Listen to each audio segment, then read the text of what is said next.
will improve the efficiency and then the cost of power provision. But I've never really believed the whole thing about excess capacity, because I think we should be able to.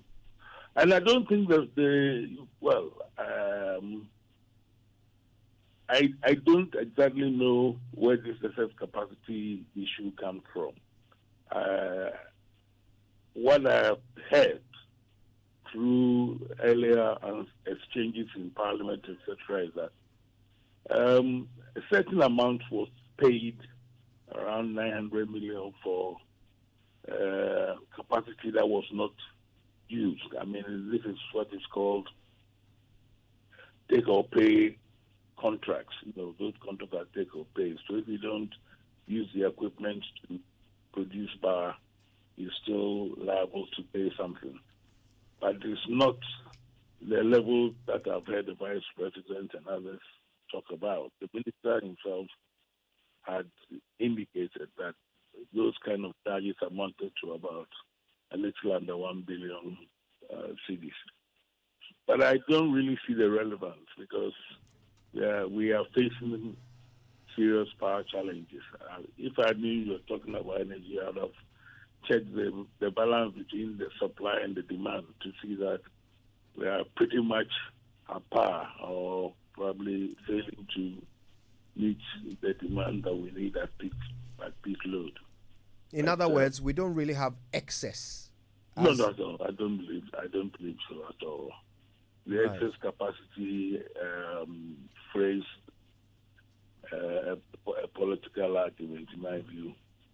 Well, we are told that we've been exporting energy since 2017. According to the finance minister, he was answering a question. We've been exporting energy since 1969, not 2003. Okay, I was about to give you the figure since 2017. So, according to the finance minister... There are exports and power exchanges. I mean, BRA with La Côte d'Ivoire and Benin have been in a power exchange program since 1969.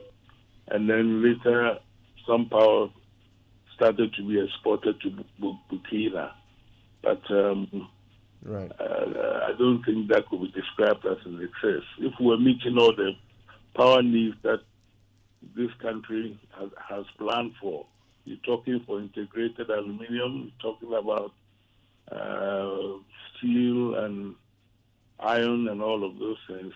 If we're to realize all those kind of projects, I mean, I heard a figure about national electrification, which is nothing to shout about. I mean, we introduced the national electrification in 1989, and it was planned that by the year 2019 or 2020, we would have achieved all the objectives of having Ghana electrified.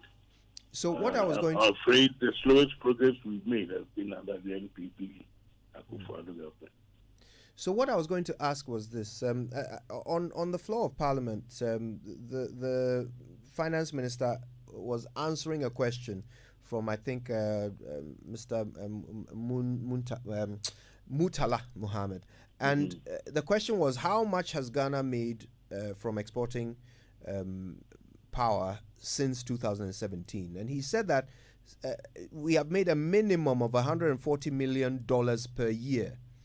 Okay, that will bring us to somewhere over $700 million since 2017, which is, so the question is, I think what we really need to look at is not what the province will bring.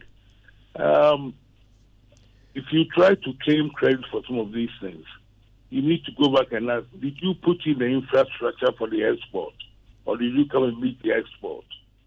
If you put in the infrastructure, we're making 140 million, then I think it's a big achievement.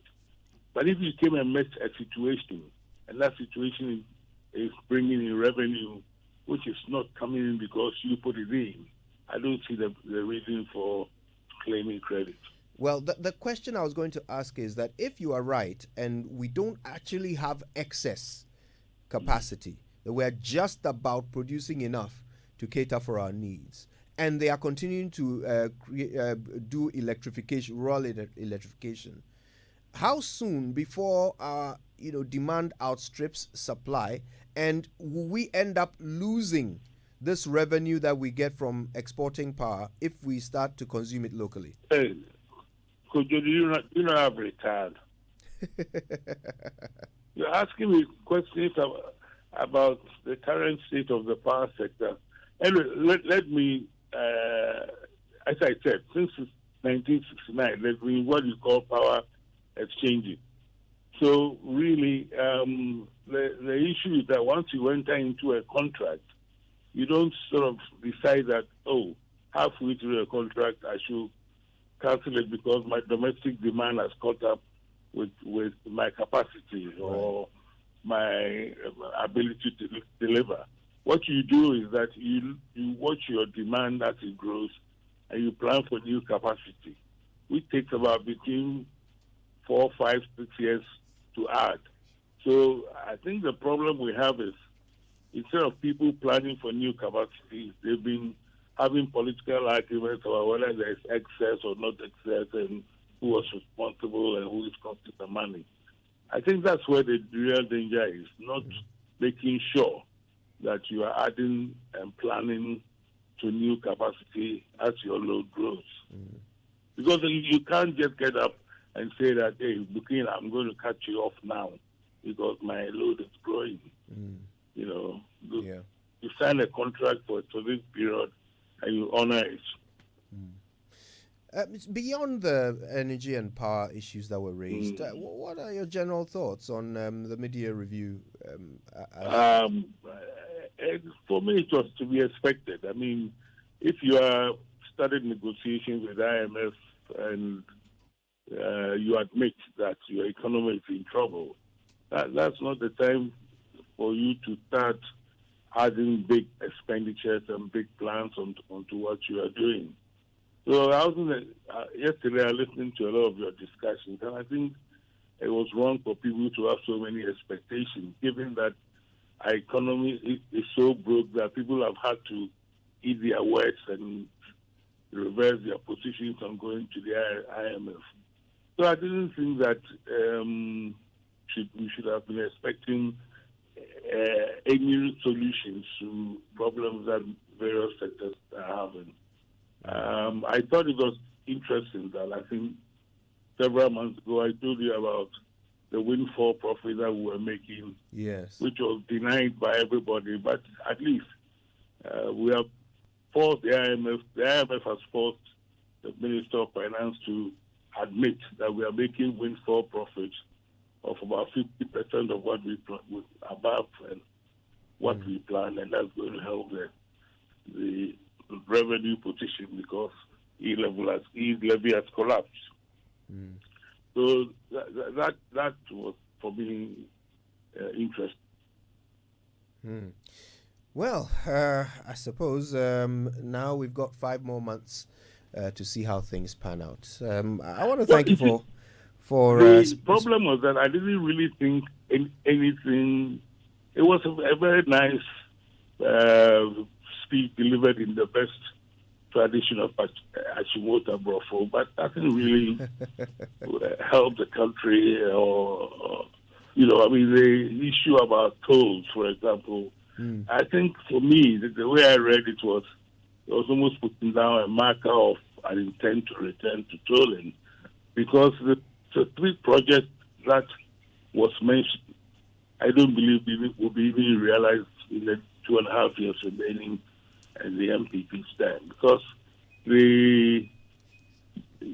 according to the minister, procurement is started. By the time procurement finishes, Parliament will be in recess in October.